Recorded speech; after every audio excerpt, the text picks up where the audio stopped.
ஒரு complimentary gift.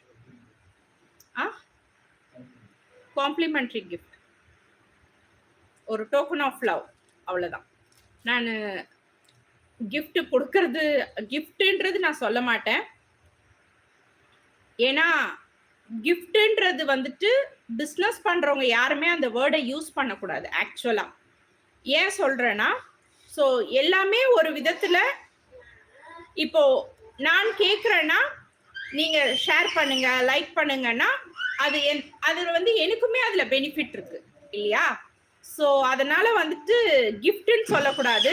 Just ஒரு token of love, இது ஒரு காம்ப்ளிமெண்டரி. ஸோ நீங்க எனக்கு பண்றதுக்கு நான் ரிட்டர்ன் உங்களுக்கு ஒரு காம்ப்ளிமெண்டரி கிஃப்ட் பண்றேன், அவ்வளவுதான். ஸோ ஒரு வேர்டா கிஃப்ட்ன்ட்டு சொல்றது தப்பு இல்லையா?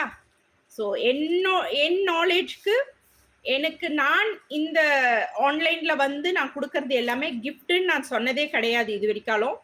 ஸோ ஒரு காம்ப்ளிமெண்டரி என் சைடு இருந்து அண்ட் ஒரு டோக்கன் ஆஃப் லவ்.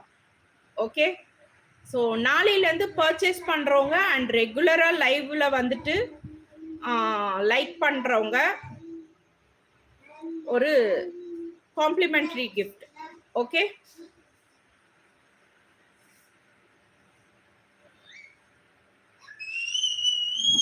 நாளைக்கு டியூஸ்டே அண்ட் 10 டேட்டு.